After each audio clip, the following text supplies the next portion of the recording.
Record. It's on. We're on. Let's go. Let's go.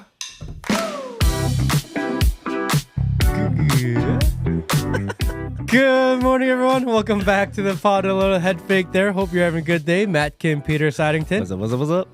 So, interesting week. I feel like I say that all the time. Interesting. But every week is interesting. It's getting crazy. Every week is just so nuts. So you think it's going to escalate as we get closer to the election? I'm excited to be alive. Bro, say less. Let's go. I'm excited to be alive. Let's go. You know, like there's so much craziness in the world and we're in the weirdest place in the history of the world, I think. And I would have it no other way of being alive right now. We are on the bleeding edge of new emergent properties, new emergent things that are happening. Absolutely clown fiesta world in the social and political realm. I mean, we're almost living the dream. I wouldn't miss it for anything. Mostly because we get to be social commentators. That's We're true, not that's actually true. in the suck. Just in the peanut gallery. Exactly. You know, giving her a little take. Exactly. Couple announcements before we get going today. Number one, today is Wednesday. We're Yes, recording that's Tuesday. right, This that's is right. being uploaded Yep. on Wednesday because tomorrow on Thursday, we have something really big going on. Tomorrow at 12 p.m. noon Eastern Standard Time live on Rumble, we're going to have Tucker Carlson. Thursday, baby. Mark your calendar. Thursdays. And we're going to do it live on Rumble, and we'll probably multi-stream it to YouTube and X, but the main chat will be on Rumble. Come hang out on Rumble because we're trying to migrate slowly all of the content over to Rumble. So let me ask you, how's your experience been so far on Rumble? I love it. Why? Well, on the technology side, they could use a little bit of help. They're not as polished as YouTube, but I think everyone understands that YouTube is Google, Google is king of earth, and it's not going to be easy to kind of take them over overnight. Understood. However, I really like that there's a community growing over there, that people are more engaged over there. I love the chat over there. I feel like there's a lot more freedom over there. And I just really appreciate the move over there. So we're trying our best to move everything over to Rumble. And I think we've touched this before. The reason I want to be on Rumble is because if you're at war, and I feel like we are at war, this is a spiritual war. I think Tucker said that yesterday. And we've talked about that too. Yeah. And if this is a war between good and evil, you don't build your home base behind enemy lines. And YouTube is technically enemy lines. They're kind of like frenemy. You know, they're like an enemy, but at the same time, you got to kind of keep a relationship with them because they're somewhat utilitarian and useful. They are useful. However, they are heavily censored. Oh, no doubt. They control the algorithm.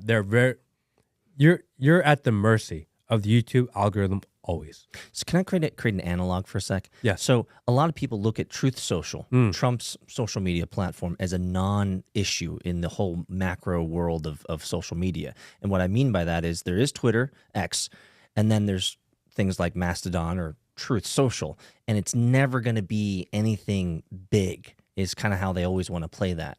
And so if I use that analog for YouTube and Rumble, is Rumble in that same category? Is it not? It's going to be just something that slowly survives but never really becomes a main thing? Or what do you think about the prospectus and the future of Rumble? I don't think they'll ever beat YouTube. YouTube's too big. They're too big to fail. It's impossible. There's too much good stuff on there, especially like how-to videos, like for kids and all that. It's just you can't unseat that. But I think it's a good complement to YouTube, and I think it's going to keep on growing even more. I really like that they're focusing heavily on the live streaming portion of it, and I feel like that's going to be maybe the new Twitch. Well, Twitch has become more cam girl.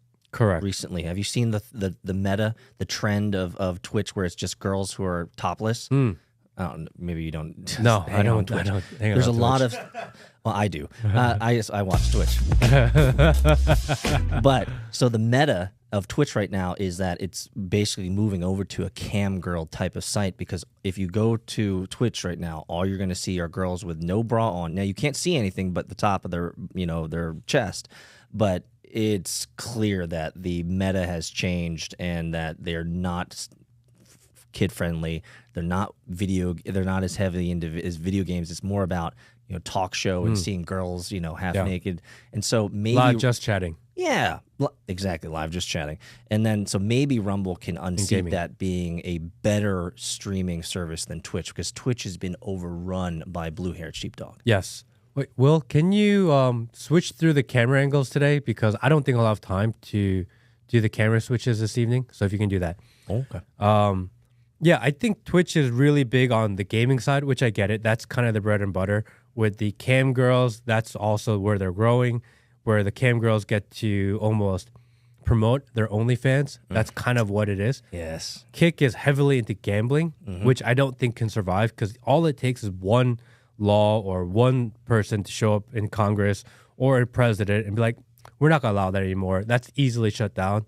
So I don't like the direction of Kick. I don't think that's a sustainable model long term. Rumble is where a lot of intellectuals are going to stream, where people who want to have real conversation are going to stream. So I think that's a really interesting niche, right? Where, YouTube is a lot of how-tos. The live streaming is not as popular or big. It's also not that great. It's not as interactive with the chat and all of this. But Rumble seems to be, Russell Brand is over there now, right? Don Bongino is crushing it. Yeah. I think he just passed, 120,000 live viewers. Isn't Crowder exclusively that too? Crowder is over there. Tate is over there. Yep. A lot of people are moving over there, and people who want to have discussions bigger than, hey, check out my tits. Yeah, it's more kind of like long form. So I'm encouraged by the direction of what Rumble is doing, and I don't know. I wish that they would do something, maybe, because Twitter X, their live streaming is not polished at all. No, very archaic. MVP. Yeah. And I've seen Elon talking about it, that this is something that he wants to do, and I've seen him play video games on it. Yep. If you had to rank in order, the Twitter live streaming would be the last. And the thing is like gamers aren't hanging out on Twitter. No. Right? I mean, Twitter is for social and really mostly politics and social these days. I would love to see a possible partnership with Rumble and Twitter. I think that would be really interesting. Elon is probably looking to that. Yeah, if they can move Rumble's growing live streaming platform and their technology and just incorporate it into Twitter, then I think that would just blow up. So let me just get back, because I want to close this loop. What do you think about Truth Social? Do you think it's just going to be kind of this thing that just plods along, and then someday Trump's going to be like, I'm not supporting it anymore because it's costing me money? What do you think? I don't really know.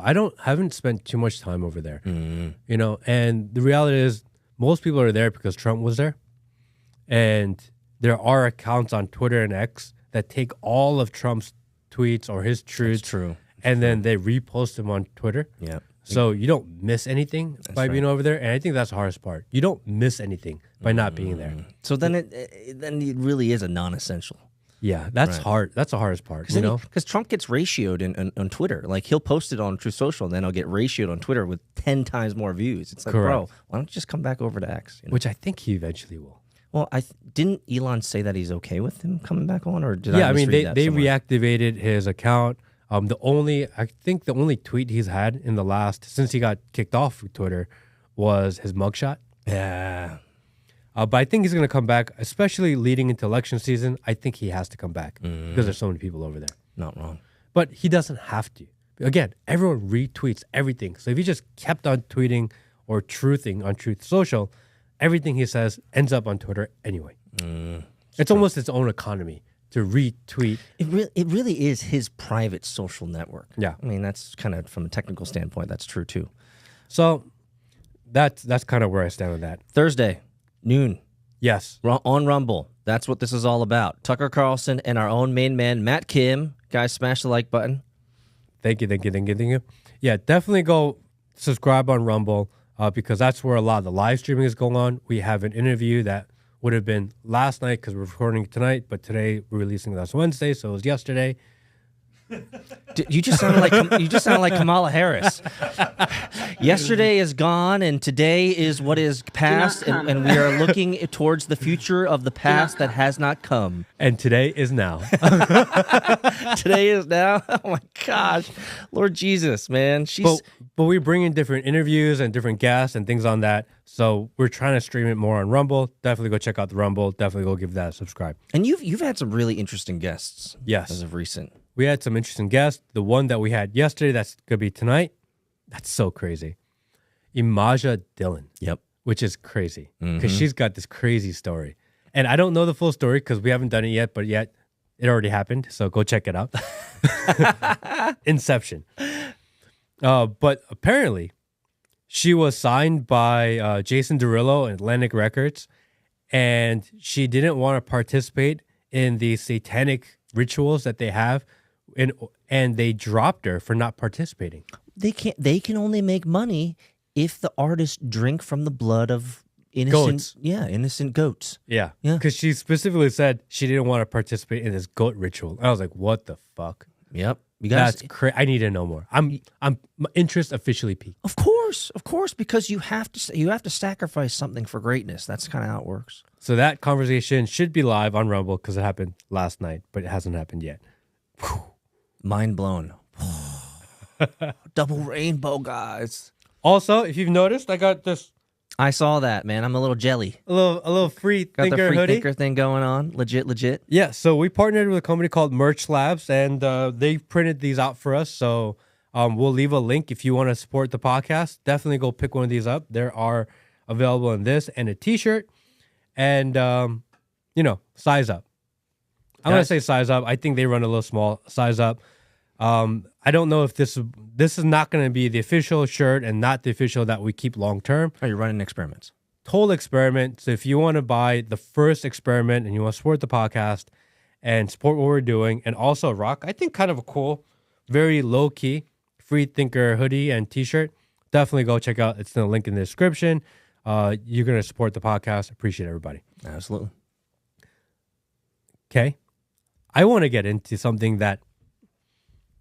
What if I told you that I spent $1.6 million in ATM withdrawals, that I spent $683,000 for payments to various women, that I spent $397,000 for clothing accessories, and I spent $236,000 on miscellaneous retail purchases?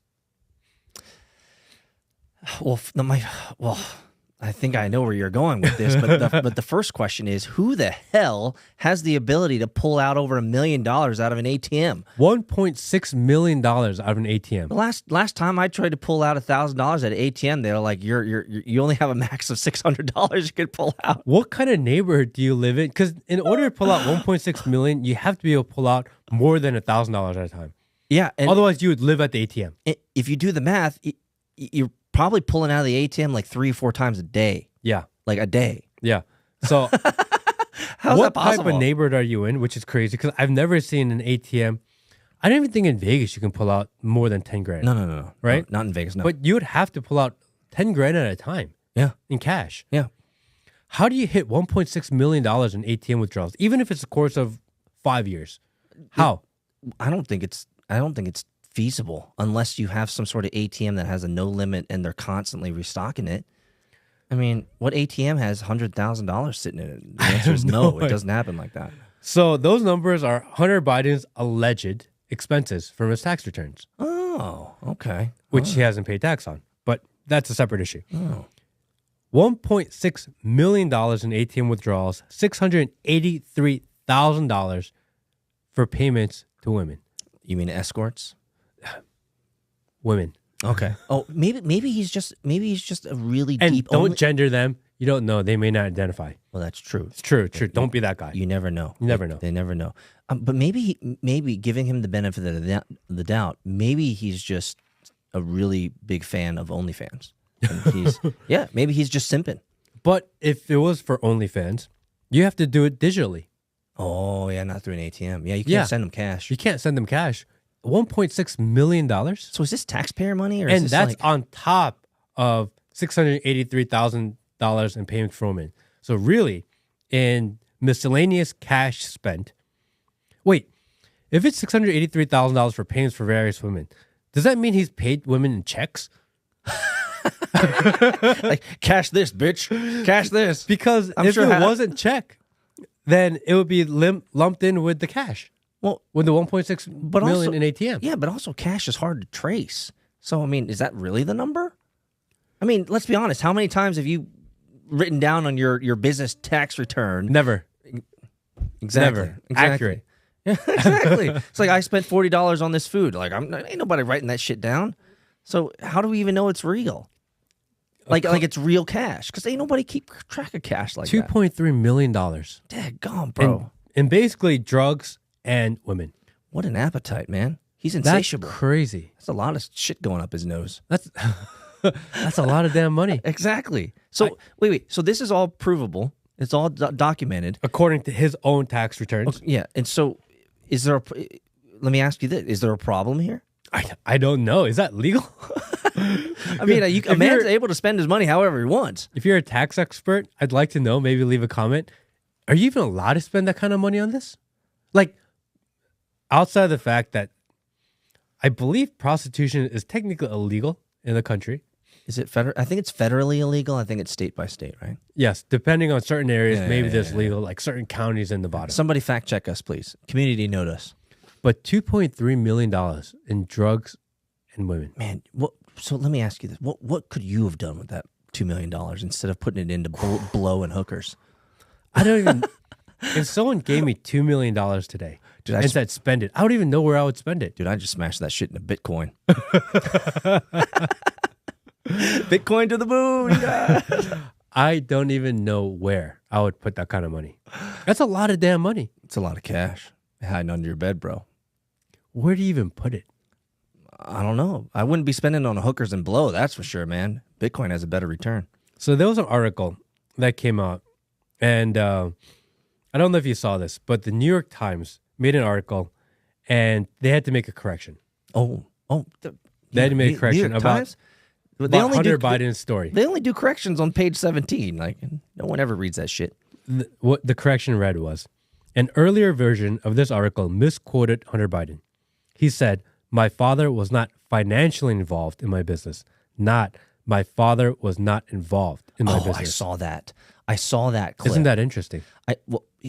The journalistic integrity of these quote-unquote journalists, which I like to denigrate and demoralize because journalists today are really just content creators. And that's actually a good thing. But want to be social media stars. You're just a content creator. You're not a journalist. You're a content creator, bro. Get over yourself. But number one, the fact that they omit that super important word that adds context shows, if we didn't know it already, how biased and how biased these content creators are when it comes to protecting, their man. Right? That's ridiculous that you would leave out that word. I mean, that is a huge word with a lot of implication. And the thing is Hunter Biden actually can speak somewhat well. Yeah, so he's a smart guy. You can't mistake that word. You're not gonna glaze over that word and not write it in. He specifically said, "My father was not financially involved in my business," which is an outright lie because there's proof that they were. But regardless, that's exactly what he said. And all over the news, all over the propagandist media, they said, Hunter Biden said, "My father was not involved in my business." And then Joe Biden goes out and mimics it. "I was never involved in his business." How can they keep getting away with this, Matt? By leaving out the word financially. It means that what he was saying is he didn't make money from what I did. Fine, if that's your stand and that's what you want to claim, whatever. He never said, "My dad didn't know what I was doing." He never said that. Well, they make it sound like they did, but he didn't. Don't they have screenshots of Hunter like threatening a Chinese guy and being like, "Hey, if you don't give me the money or you don't come through, my dad's gonna be waiting on the other line." So it's clear that his dad knew about these businesses. He was involved at some level. Now, whether he was involved financially or had financial gain from it, I think we're trying to figure that out. But Correct. from evidence, it seems like all directions point to yes. And he didn't say, my father never financially gained from my business. Man. He said, my father was not financially involved in my business. Man. You have to be very specific with your words. He knows what he's saying. Hunter's not a dumb guy. Of course. He's a crackhead. He likes hookers. He likes to spend $2.3 million on hookers and coke. Fine. But don't discredit him as being stupid, because he's not. He's got good lawyers who also make sure he says the right thing. Correct. And him himself is a lawyer. Yeah, fair enough. So he is very specific with his words, and he chose those words very specifically. And for the New York Times to omit a huge word, Big, important word. it was intentional. It's fucked up. They are deliberately trying to mislead you. And there was public outlash saying, you guys doctored the quote, you guys made that up, and they had and forced them to make a retraction. So I think that's amazing. That's a good win. But here's the thing, though. The titles of these articles in the first time that they're published, that's all they care about. Correct. They can do retractions endlessly. For the rest of time, ain't nobody going to read that shit. Only 1% is going to actually read that retraction. And so they still win in terms of the overall narrative, Yes. because all the NPCs are walking around saying, oh, no, my president, Joe Biden, didn't mess with his son. He didn't take any money because the New York Times, title says no involvement, right? Yeah. Craziness, man. They put it out first, and then later they retract or they make a correction, but it's meaningless. So we both talk about legacy and traditional media as not only being outdated, but number two, which is more important, it is a propaganda arm. Like full stop. So what do you think, Matt, needs to happen moving into 2024 and beyond with these news, quote unquote, news agencies? How do we dismantle them? Or is it just that we just ignore them? Or are we just going to continue to use them as seeds for social commentary like we're doing now? Like, is it going to get better before it gets worse? I'm going to be honest. Or is it gonna I get don't worse know before the it gets answer to better? that. I don't know the answer to that. I don't know how the media and news are necessary because people want to be informed. People want to know what's going on in their community and their lives. Misinformed. Correct. Right? So you need them, but you don't need the current version of them. That's a good way of saying it. How to correct that? I don't know. And I think these are one of the questions actually I want to ask Tucker. How does he think you fix this? Because people want to know what's going on in the world. Right. People want to know what's going on in their community. People want to know what's going on in their country. People want to know. And they have a right to know. I think it was Denzel Washington. Did you see him talk about the news that one time? Years ago. I'm not going to get this quote right, but Denzel Washington said, Butcher it. I'm going to butcher it. He said something to the effect of, if you don't watch the news, you're uninformed. But if you do watch the news, you're misinformed. And I think he was spot on with that quote, is that we do need a news apparatus because we need to be informed. The problem is our current news media apparatus is constantly misinforming. And so here's the question. Would it be better to be uninformed and know nothing about what's going on, or be lied to and have the wherewithal and the situational awareness that you're being lied to, and whatever they say, it's probably the opposite? I think that's what you're trying to do is take the news as what it is, probably a lie, and be able to read through the tea leaves and come up with your own decision and make your own conclusion based on certain facts that are out there, because they may distort, they may misdirect, but they can't blatantly lie all the time.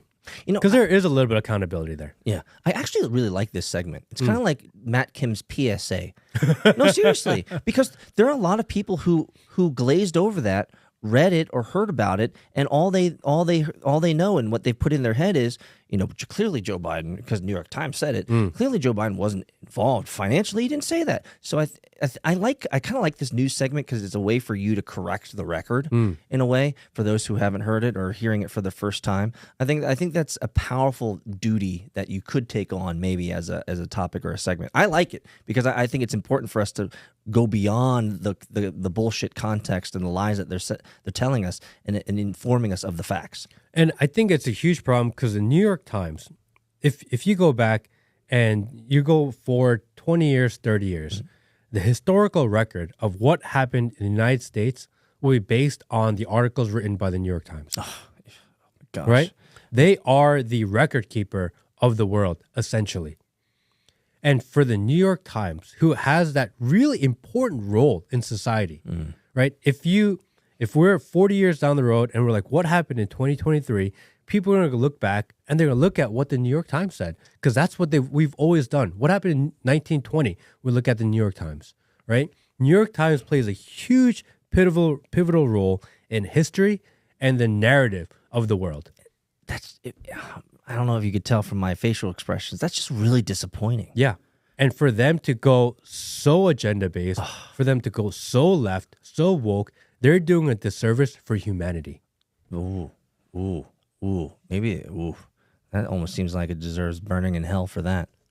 Seriously. Because it makes you question all the other history that you've been fed, or the revisionist history. I was actually having a conversation with my son about, and my two kids about this just a couple weeks ago, because I have new articles. I don't post them because they're stupid to you guys, but I have new articles that come out maybe once every other month about me, about the Bitcoin Lambo and this millionaire bot, all this shit, and they're always changing the information. And so that I use that as proof. When I got this new article, I showed my son and my daughter. I was like, here's a new article about your billion. That was the problem. They said I'm a billionaire. Nice. Congratulations. Which my wife was like, I wish if you were a billionaire, we wouldn't even be here. I'm not a billionaire, guys. Yeah, I know. Thank you, guys. I'm officially a billionaire. According to this article, it says, Peter Saddington, one of the richest billionaires in cryptocurrency and Bitcoin. I'm like, bro, how did I mean, please, manifest that. Make me a billionaire. But I wanted to prove to my kids. You are totally buying lunch. I just wanted to show my kids that you can't believe what you see, because there are articles about your own dad that are completely false and completely made up. I wish I was a billionaire. Please make it happen. But that article clearly doesn't have the facts right, and they didn't interview me. They are probably so mad. They're like, damn, remember the last time we went to Florida and Dad made us fly coach? This is bullshit. This is bullshit. This article says he's a billionaire.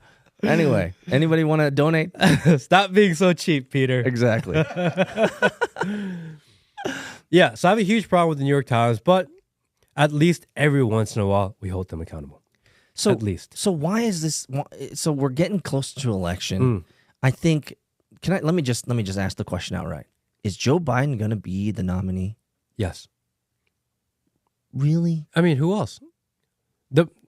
We have all these theories, and in my mind, I think that they're setting it up for Gavin Newsom. I feel like that's true.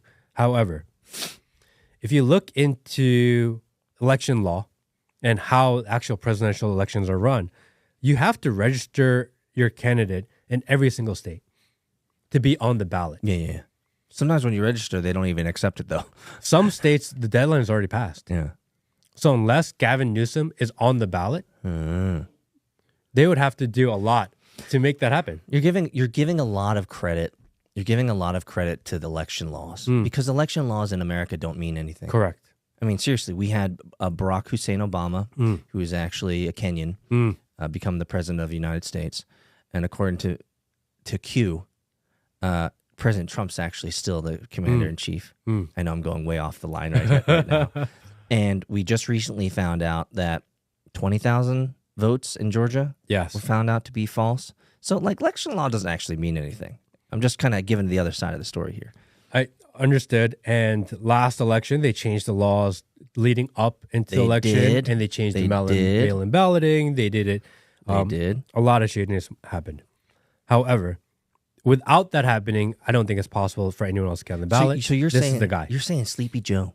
I mean, unless I don't know. I don't know how the election laws work specific to if he were to drop out. Then is there a exception where people can get in real fast? I don't know. The Democrats, they're not even having a primary. Well, and Sleepy Joe isn't even gonna. From what I understand, he's not even gonna campaign. I mean, he got more votes than Barack Obama, by the way. If you are a Democrat, how are you not pissed off that you don't have a choice in who gets to run for your president? At least Republicans are doing this show of a primary. Yeah, I know. What a waste. At least you have the opportunity to make a stand. At least if you wanted to. You feel like they're doing the song and dance, right? At least they're pretending to try. That's the right way to look at it. Yes. The Democrats are like, nope, yeah, fuck this shit. you have no choice. This is your guy, and we are not going to entertain any other offers. So would you rather have with the Republicans the illusion of choice or no choice at all? The illusion of choice. Because at least it's a part of the process. Fair enough. If the American people and the people on the right and the conservatives said, do you know what? We're going to rally behind Nikki Haley. Ugh. It's not going to happen. Probably not. She's the worst. She is the But worst. if they really wanted to, they have the ability to do so. It's kind of like, I know this steak is fake, but damn, it's so good to be in the Matrix. If someone wanted to gather up all the troops, all the people all over the country and be like, do you know what? Trump's not our guy. Nikki Haley is our girl. Let's go for her. It's not impossible. It's not likely, but at least there's the option to. Did you hear what Tucker said about Nikki Haley being on the ticket with Trump? Did you hear what she said? That's not impossible. He's not impossible, but he also wouldn't vote for Trump. Really? Yeah, that's what he said. He said he wouldn't vote for Trump if Nikki's on that because Nikki is completely hooked into the military-industrial complex, the pharmacy and medical-industrial complex, and he thinks that she would. I think someone commented when they were talking that like Trump would be, let's just say KIWLLED. I don't want to say it out loud, but like that concerns me. That concerns me. It would catapult her to number one. Oh, you don't want her to be. And if head of something were to state. happen to Trump, she would be the front runner. Oh, that would be. Which is a really scary thought. You almost would rather have Kamala. I don't know about that either. They're the same. You think they're the same? Except Nikki Haley just speaks better. Nikki is connected and sophisticated. Kamala is connected and retarded. Right? There's a difference. She just speaks better, but they're still bought and paid for. My favorite Kamala quote is, man, we have these new buses and they have these USBs where you can like plug in your charger. Fuck, man. Kill me now, bro. Kill me now. So I want to throw it out there then. I think, and people are split on her. However, I think if Trump wanted a good woman VP, because I think a lot of people agree that Sarah Palin. Tulsi Gabbard. Ooh. I've seen some workout videos of Tulsi. Yeah, because she is kind of based, but she used to be a Democrat. She's from the Democratic state of Hawaii. Oh, yeah. And she is now a Republican, so a lot of people would relate to her. I only relate to her because she looks like Rogue from the X-Men. And her demeanor balances Trump because Trump is very bombastic and in your face. She is extremely meticulous and soft-spoken. I think they would create an interesting paradigm because she is almost polar opposite with him in demeanor, and she would go after a demographic that maybe he has trouble getting, which is suburban moms on the fence. Do you think enough suburban moms know who Tulsi Gabbard is, though? I don't think she's that big of an icon. I think she's really. Do you remember the vice presidential debate where her and Kamala got into it? Yes. And she destroyed Kamala. She destroyed, yeah. This clip will be played over and over and over again leading into election season, and that enough would kind of make her a household name. Fair enough. Because she crushed Kamala. Is it Kamala or Kamala? Or is it Kamala? I always wondered. Because every time I say it, someone's like, you said it wrong. I'm like, fuck, I feel like I say it different every time. Well, she used to be black, but now she's back to Indian. Oh. So now that she's back to Indian, because they've accepted this fate. Right? Remember, she ran as a black person. Well, interesting. I asked the Indian guy at the gas station today.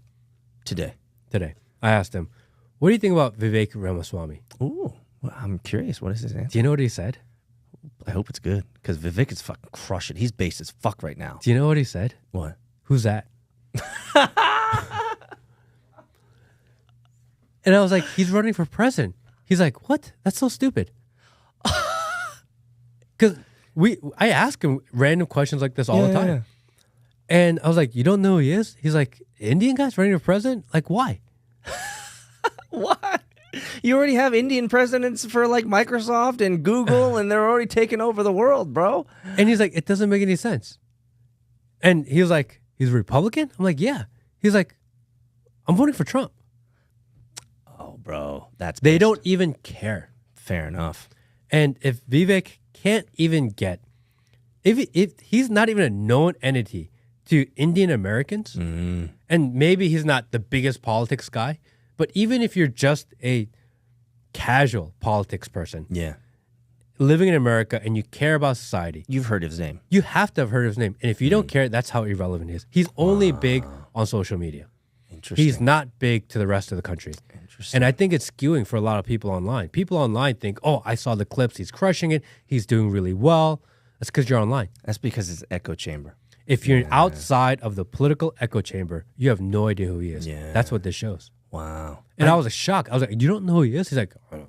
Like, know, why is he running for president? Next time you hang out with your gas station guy, you should video it. Be like, hey man, what's up? What's up? Let's talk about this. You know Vivek, and have him be like, no, who's that? That is like word on the street type shit. Yeah, he was like, who is that? I was like, Really? really? Dang. I can't believe we're having this conversation. I mean, because usually those guys are on mobile and they're just watching, social stuff all the time, hanging out at the gas station. So you would think. If you're not in the echo chamber of Twitter, if you're not living in the Reels and TikTok, you don't know who he is. And you don't care. So here's a question.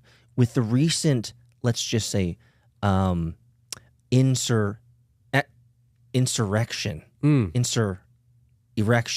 Did you see that? The Insurrection? Insurrection. The insurrection that happened in a government building recently. Here's my question. I bet he hasn't heard of that either. Probably not. Probably not. But it is all over X though. So can we talk about that then? I'm going to be honest with you, man. When you tweeted stop showing gay porn on X, that actually increased my inbound of gay porn. Really? I'm only following like 14, 15 people, bro. Whoever I follow, if they say something, it elevates it in my algorithm, bro. You said no gay porn. I'm like, oh, bro. And then the next 24 hours, it was just like I got all these ats and of course, timing. Seriously though, I mean, I was like, damn it, Matt. So for people who haven't followed the story, no gay prawn. Over the weekend, there was a video that surfaced. And it was a video of two Democratic congressional staffers having gay sex in the Senate, in the Congress chambers. Man. It was an explicit video of them actually doing it. And this thing was being shared all over X. I know. It was just terrible. And it's terrible. Number one, they should not be having sex in the chambers. Number two, they should not be having gay sex in the chambers. But the reality is they shouldn't be having sex, period, in the chambers. It doesn't matter if it was gay sex or regular hetero sex. Like, you shouldn't be doing that in that location, and you certainly shouldn't be... Who was videotaping it? That was my first question. It's like, who the hell is doing this stuff? And not every single, a huge percentage of these conservative commentators that call themselves conservative all have gay porn on their feed now. Yes, they do, because they've been retweeting it. They've been commenting on it. Not just once. They're retweeting another angle. Here's another angle. Oh, you're going to debunk it. Oh, let me show you again. This was their hill to die on over the weekend. Bro, can I just say, I appreciate Laura Loomer. She's, let's just say, a very abrasive individual. I think we can agree on that. She's doing God's work. She's doing God's work in her own way. Correct. But, dude, she posted clips, videos, pictures, screenshots of that thing 20, 30 times. Yeah. And I just had to mute her for a sec because I was just like, bro, I can't keep seeing this shit. And what's crazy is X is clearly not meant for anybody under 18. Yeah. If you go on X, you sign up right now and you say, because they always suggest, who do you want to follow? And let's just say you follow, you sign up to X with a new account and you want to follow Dom Lucre, or you want to follow, some conservative guy or Laura Loomer. Once you do that, I mean, you're going to get flooded with not safe for work content. Yeah. It's crazy, Matt. It's crazy. I mean, it really bothered me because they didn't have to do it. You know, what this does, and I get it. I said don't put gay porn. Stop putting it. What's wrong with you? Something like this. I said. And so, yeah, then I was flooded for the next 24 hours with just like, oh my gosh, what is this shite? And I got a lot of comments and DMs saying, "This. How else are you supposed to shame them in what they did? That's their rationale. We're shaming them. There are some things you can't unsee. You're not shaming them. Like you're normalizing it. This is the problem. When you show fighting in the street, when you show murder, when you show gay sex in the Senate or Congress chambers, when you show these things to the segment of people that can relate to it, you're normalizing it for them. Because now there are people and staff members in Congress go, oh, I didn't know we can do that. Maybe I'll try it too. You've normalized it and put in their idea that this is possible. Because a lot of things in life, you're like, the idea of it's not possible is what keeps you from doing it. Yes. It's the unknown. But once you know that there are other people in the world doing it, now you feel like I can do it too. Well, yeah, because it almost frees the degen. I think this is important. It frees the degenerate mind to say, oh, I guess I can do this too. Right? Because it's acceptable. Or it's but can I flip the script a little bit? My revulsion around that was actually the opposite of what you just said. Can I share? My thought was they let this out to show everybody else in Congress that they have massive dirt on. Because this isn't the only time this has been done. Other people have been doing gay stuff in that room. I'm sure of it. I think my initial revolt was they're releasing this to show the Democrats and maybe even the Republicans who also have dirt like this, that we are going to release these videos unless you get in line. That was my first response. What do you think about that? It's very interesting. Because this is a great way to say, look, fucksticks.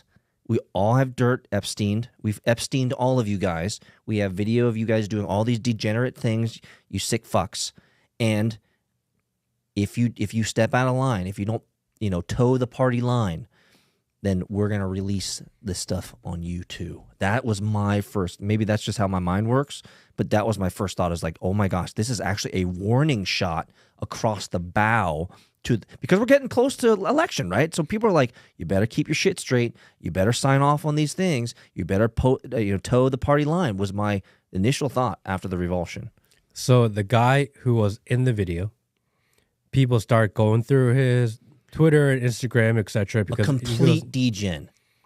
And they found a private story that he put up.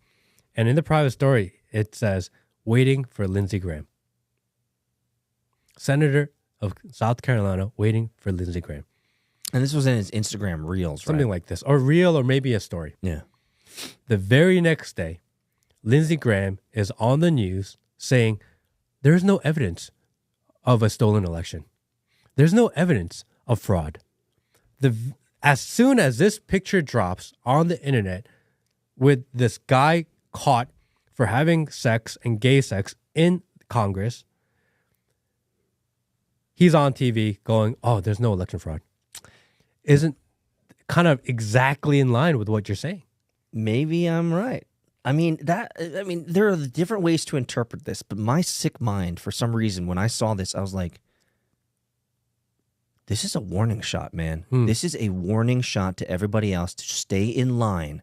Because if you don't stay in line, we're going to, and this is what you were saying, we're going to show the world and we're going to normalize it even more that you all a bunch of sick fucks. Like, I mean, we've gone to a point where moral objectivity is gone. There's no objectively moral standards of living anymore. And we have these people who are doing these gay butt sex in what was supposed to be a sanctimonious, a almost religiously propped up Senate area where amazing laws have been passed, tough conversations have been passed. Like this is supposed to be like I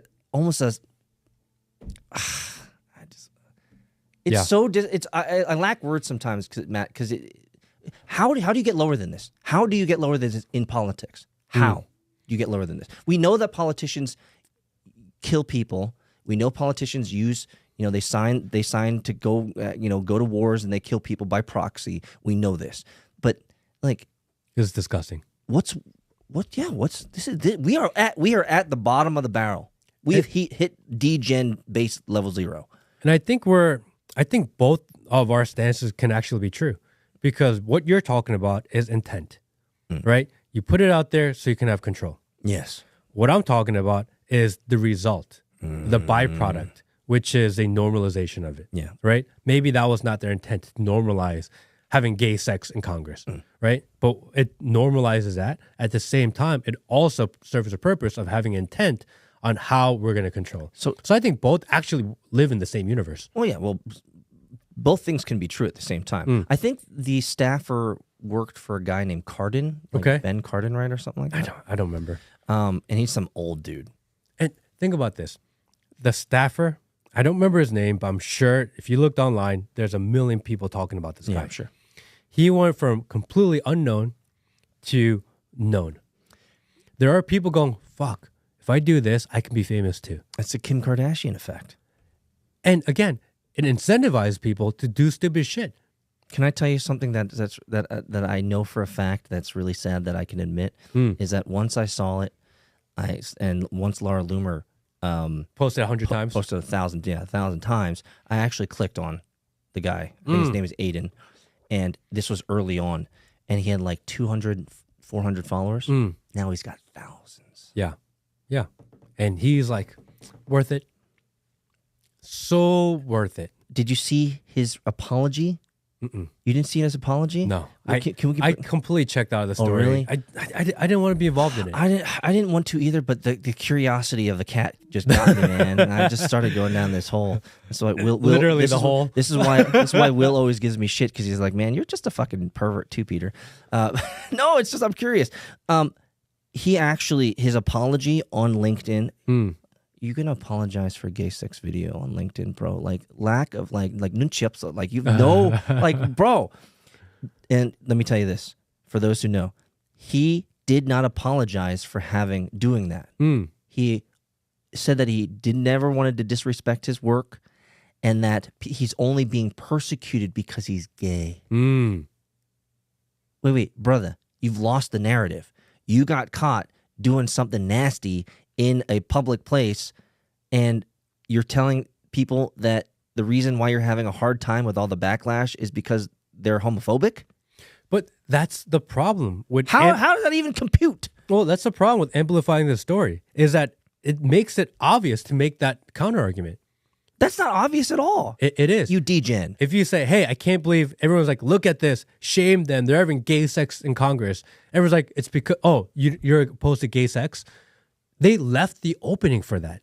They created this. It's like a layup for them. Like, oh, of course you don't like this because you don't like the gayness. Oh, it's kind of like gun control, right? Again, they created this. It was the obvious response from the other side. So if I was on the other side and someone like, look at all this gay sex, I can't believe you hate gay sex. And it's something that the other side can rally around. It's so obtuse, though, man. I know, but it makes so much sense from that side. They love contorting everything to some sort of and that's a layup just to leave it for them. Policy narrative. It's like, oh, it's the conservatives don't like us because I'm gay. It's like, bro, that actually is the farther from the truth. If you were a woman and it was regular hetero, interactions, we'd say the same thing, except you'd lack the excuse. But can we be honest? If it was heterosexual sex, it wouldn't have went viral. Conservatives wouldn't have shared it as much. They wouldn't have. Yeah, because there's nothing So it kind of proves their point that they're actually right. That's actually, I didn't think about that. That's kind of a good point. Yeah. So we almost walked into it. Oh, man. If it was a guy and a girl having sex, it would not have been shared a million times. Yeah. We wouldn't have posted 20 times each. Yeah. Are you sure? It Because, wouldn't. remember that congresswoman that was, getting groped in the theater? That blew up pretty big. Yeah, but this was bigger. Yeah, but no, this was so much bigger. This was so much bigger. Yeah.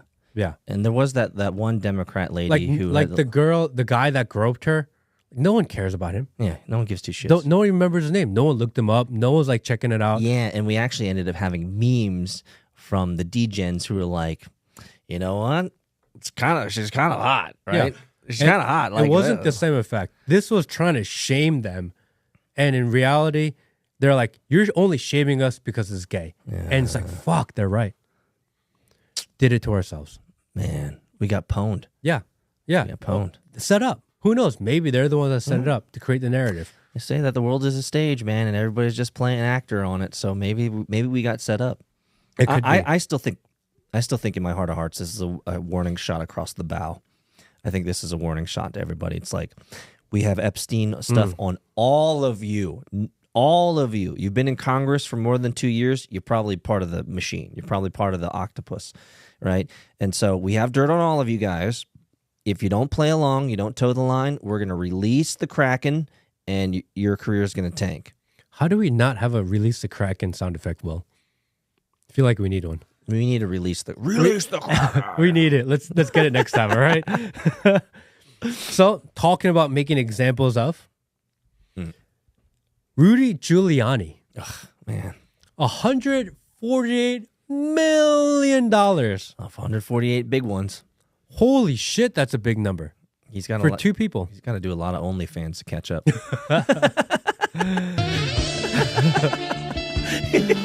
You got to start showing those feet pictures, guys.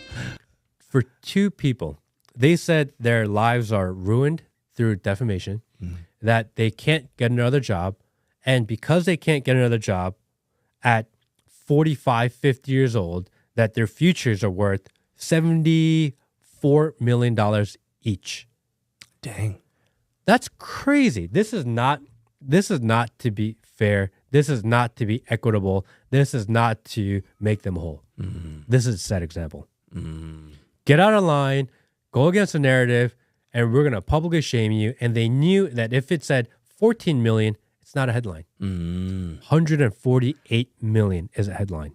So do you feel like we're ramping up in this type of legal bullshit because of what's happened with Trump?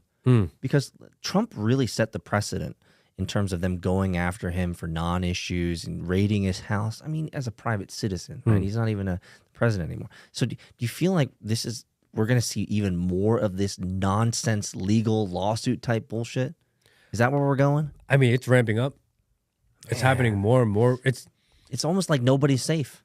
Once they go after Alex Jones for $1 billion. That's true too. Yeah. Once they go after Donald Trump for all these crazy lawsuits,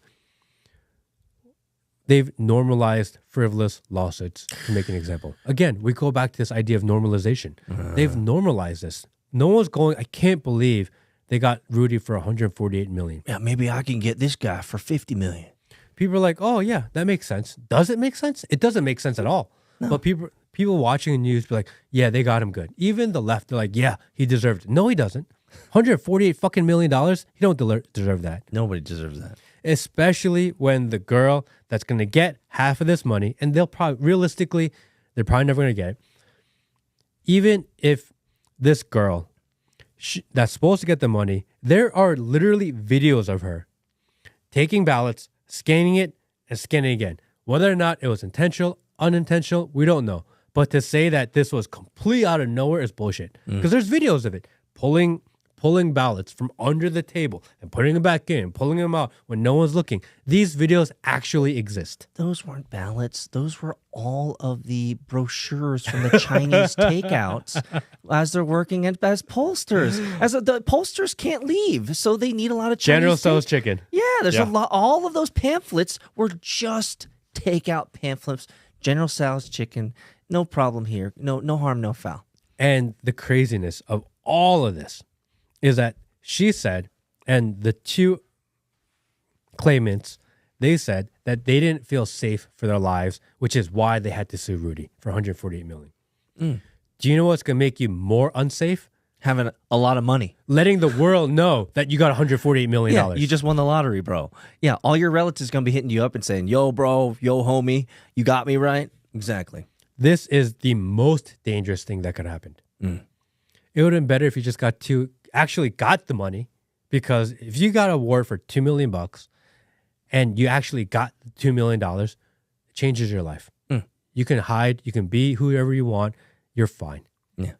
You would have lived a good life. Yes. For this jury to award $148 million, you're signing their death warrant. Bro. That was the stupidest thing, and that shows they don't care at all. They don't care about the people. They don't care about the claimants. If they really cared about those two people, that's right, they would have done it something reasonable that they can right. actually collect. That's what's so sad and sickening about these types of lawsuits is, in your heart of hearts, the claimants,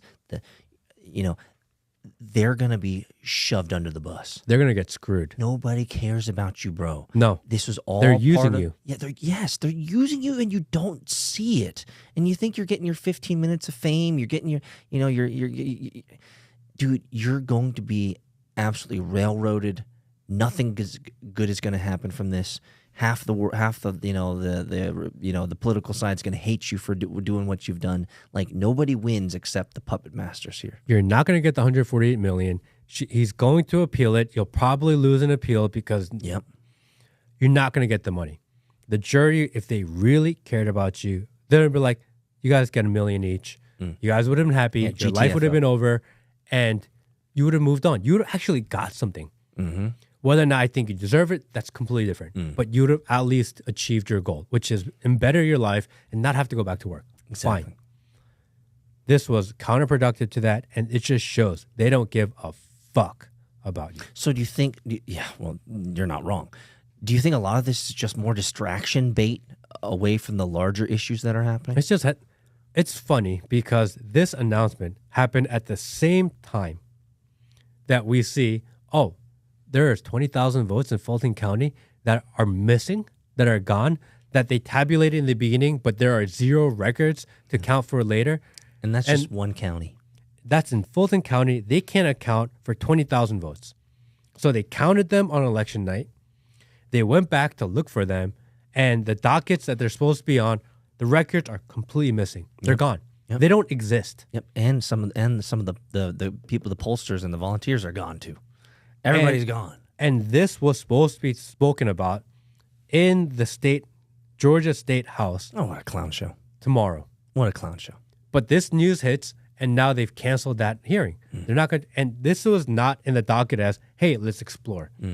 This was in the docket of, there's proof for. We need to investigate. Yes. And now that investigation can kick down the curb to whoever knows, we don't know when. And this bombshell drops at the same time that Rudy Giuliani's $148 million usurps the news. And of course, $148 million is a far better number than 20,000. Correct. Ain't nobody interested in 20,000 of anything. 20,000 votes in Georgia that they're like, we don't know where the records are. Yeah. And this is not a conspiracy theory. The state of Georgia has said, we don't know where these records are. Because Freedom of Information Act, people are like, we want these records. And they're like, we can't give them to you. We don't have them. What do you mean you don't have them? We don't know where they are. What do you mean you don't know where they are? Well, we don't even know if they exist. Where did these votes come? You counted them on election night. I don't even know, man. I just don't even know sometimes. Like, the things that matter are never the things that we're talking about. The things that are just distractions, right? It doesn't matter. You could have a news thing that just sounds so outlandish. 20,000 chicken nuggets fall from the sky. No playtime. It's because it's a $140 million. That's what you're focusing on. You know what? I'd be interested. Where the hell did these 20,000 chicken nuggets come from? Like, I'm interested in that shit. But 20,000 of anything, it could be 20,000 black dildos fall from the sky, right? But ain't nobody clicking on that shit because it's $140 million in Rudy Giuliani. Like, it's crazy, bro. I would want to know where the dildos come from, Will.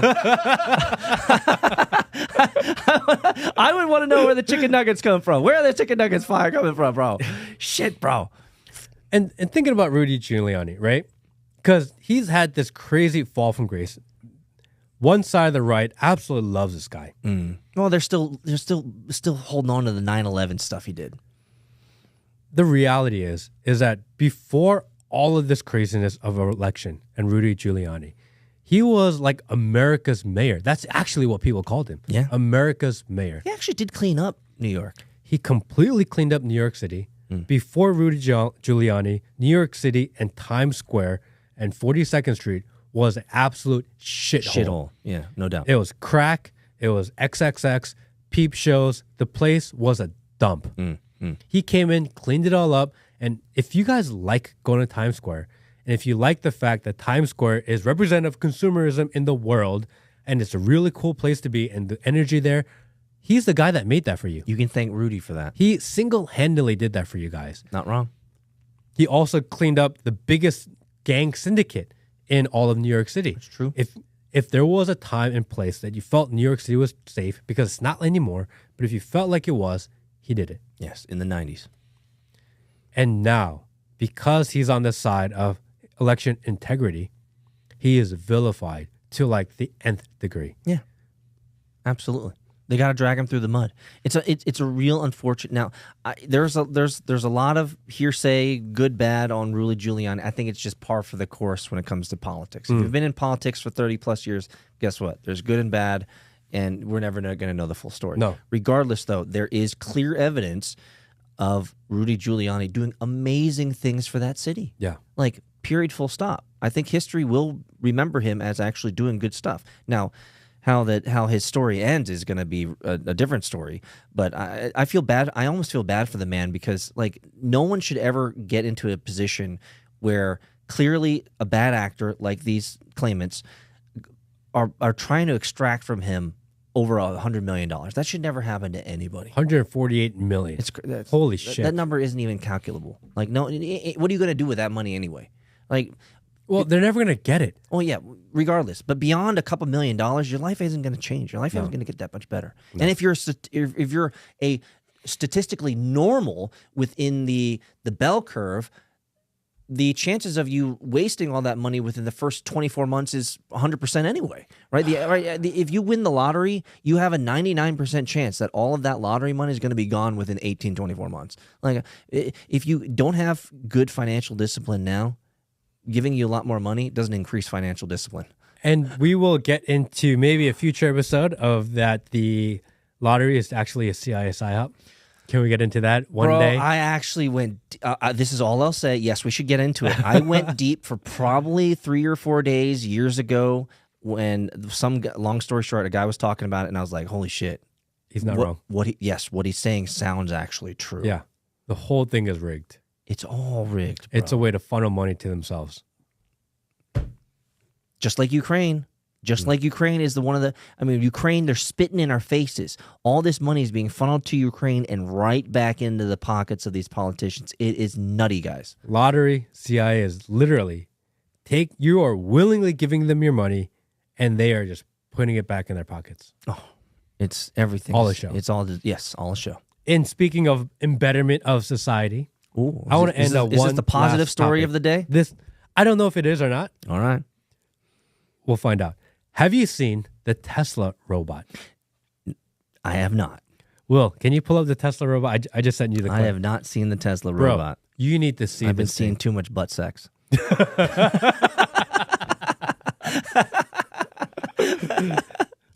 And the great thing is I don't mind being clipped. I have not seen this. No, this will be new. Cool. Enlarge it. Minute and 17 seconds.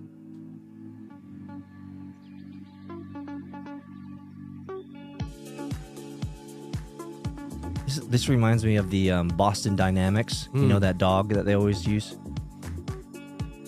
Oh.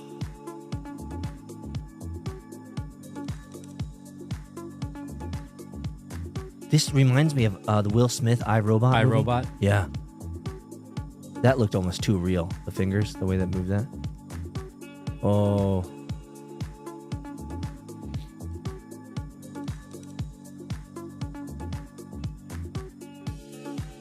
Oh, it's always the egg. Can you crack the egg?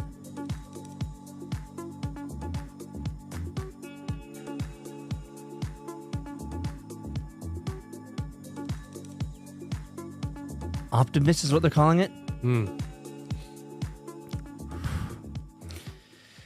Well, oh, of course. Got to do the dance party.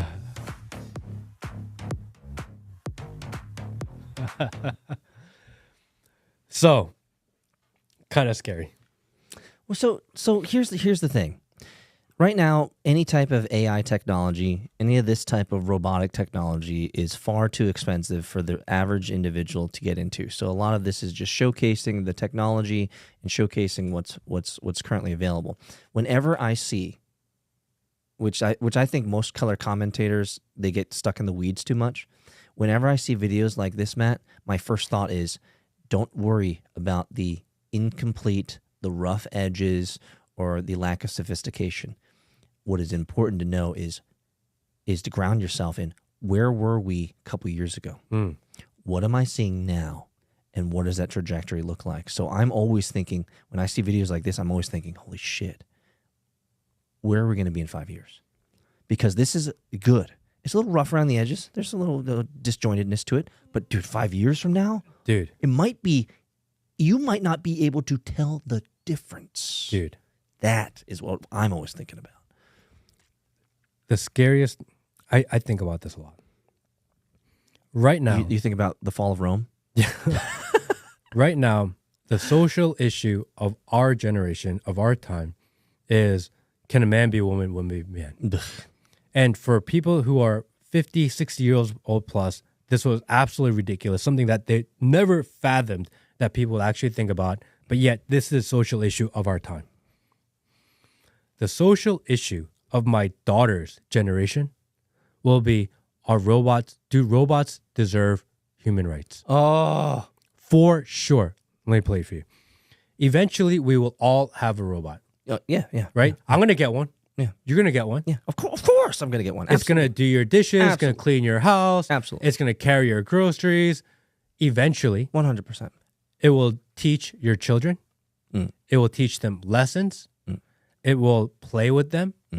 If you're a kid and you grow up with your robot at home, and over time, the robots will be more natural, look more realistic. They will humanize them, right? At least in their appearance, in their voice, in their thought process, in their response, in their conversation. If you grow up with a human robot, if you grow up with a robot that looks and sounds like a person, and one day when you're 18 years old and you're in college and you're feeling that kind of energy of caring and social cause, and someone says, we're gonna take out your robot. You're like, no, I love my robot. My robot read to me. My robot played with me. Raised me. My robot helped raise me. They're my friend. I love them. Are you gonna tell them that they don't deserve rights? That we're just gonna exterminate them? They're just a robot. I'm just gonna plug you offline. She'll be like, no, you can't. I love him. And then there's gonna be this movement. They deserve rights too. It makes sense. I think that's exactly where we're headed. It's fucking scary. There was a recent movie that came out about this. Really? Yeah. It was the guy that was in the Tenet movie, the black guy. He found out that the future of robots is they created their own first like child robot. I forget what this is. What this was called. Will, maybe you can look it up real quick.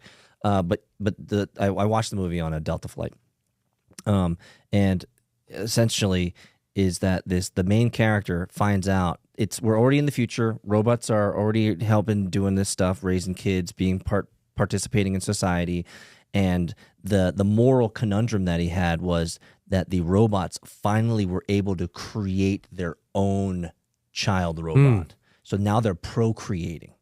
And now they have more than just a conscience. They have will, and they can enforce their will. And so what's crazy, and this is the dystopian end, and spoiler alert for those, I didn't even really say the movie title, but the spoiler alert is he chooses to sacrifice himself, a real flesh and blood human, for a AI robot little Indian girl. So are they projecting the future, that this is where we're going to go, and that we're going to have these robots help grow us and raise us and teach us, and then we're going to invariably die for an automaton, a robot that doesn't actually have feelings but has sensors for feelings, an AI, brain?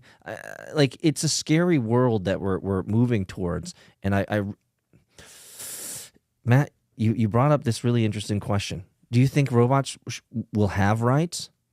I think they will, because they're gonna make this. They're gonna go science, and they're gonna say, actually, your brain is just electronic signals. All it is, electronic signals from your brain computer to your fingertips. The robots do the same thing. How are you gonna say their electronic signals aren't as real as yours? And they're like, it's science, and the entire half the country is gonna be like, yeah, you're right. It's science. It is science. Can't deny the science. I'm gonna find this movie. I have to find it now. And that will just create. It's so crazy, but I'm telling you for sure that the social issue of my daughter's lifetime will be this. And it's a scary thought. But how do you roll it back? We've already invented the robot.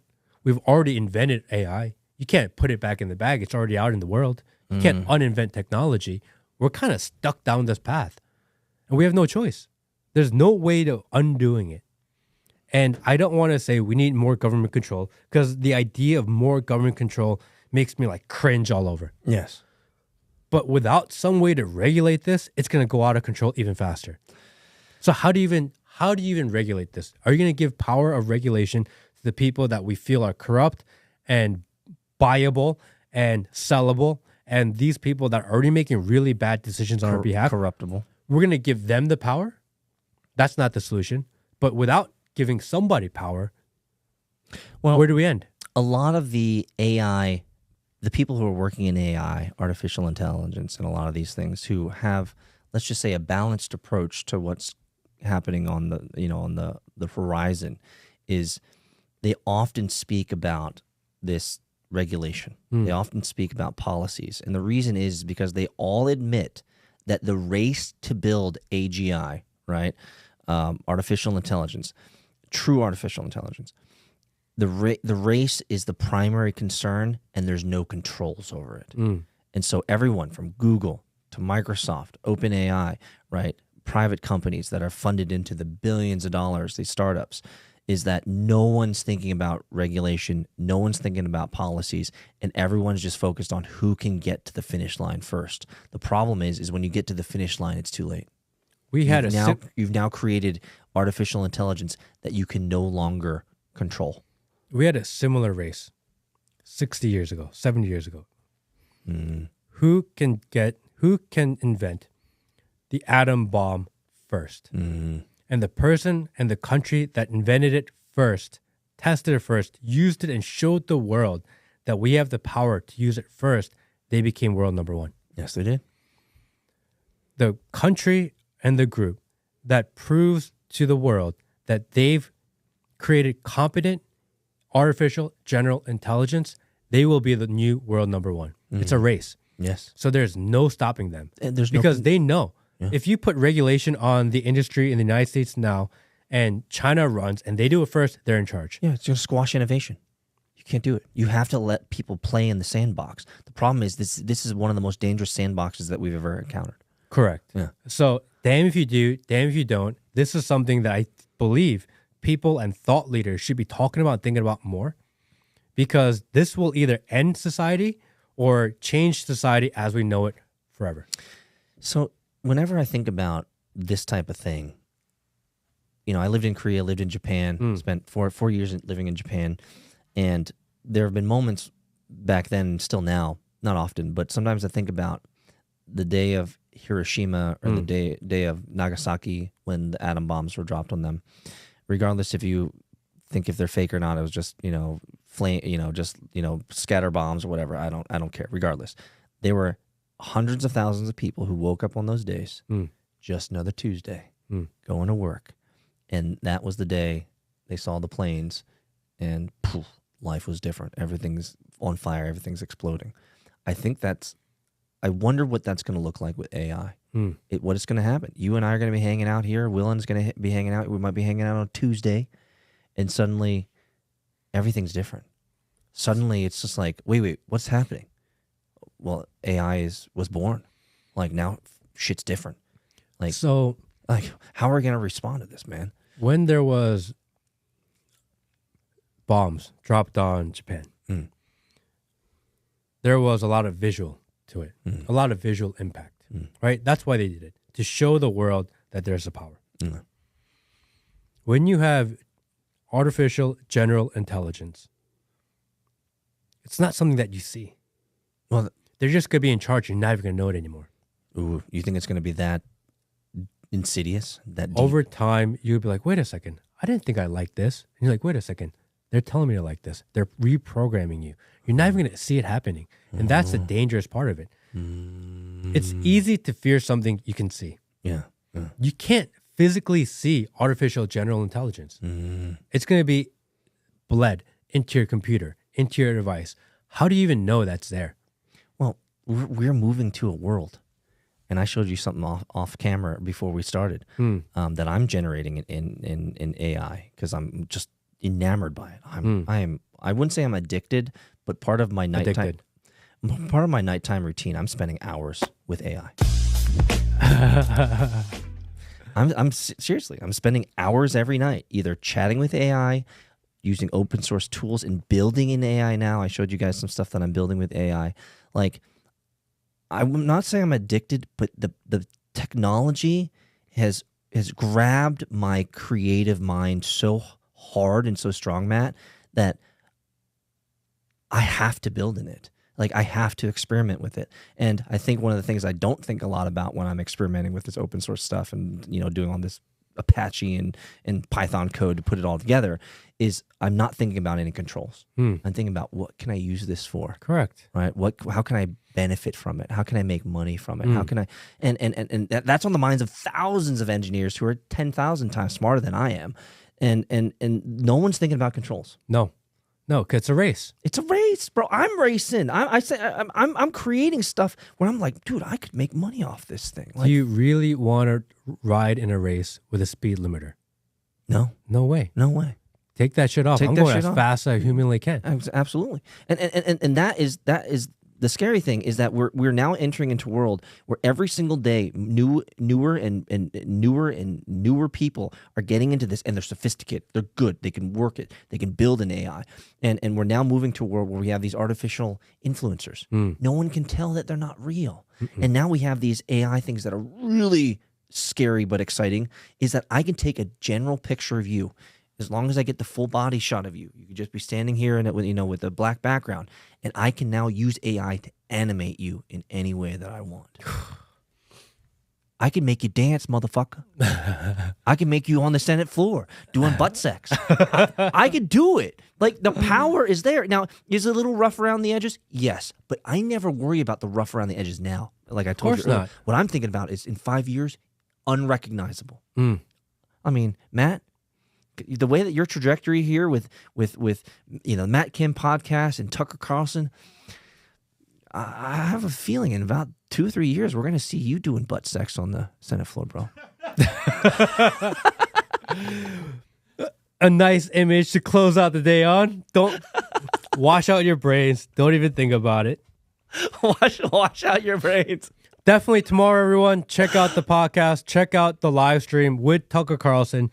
Huge moment, and I just want everyone that's been a part from either the beginning or just joined today. I appreciate you guys. It's not possible without you. I mean, let me tell you how Tucker even found the content. Tucker Carlson found the content because someone that he's friends with shared the content with him. This is not something that the algorithm did. This is not something that the tech companies, this is not something AI driven. This is not a digital campaign. Our growth and everything that's happened to date has been organic. It's because analog, because people like you care. And I appreciate everyone. Definitely check out the interview, or I don't want to call it interview. Check out the conversation with Tucker Carlson tomorrow, 12 p.m. Eastern Standard Time on Rumble. Other than that, love you guys. Thank you, everybody. Peace out.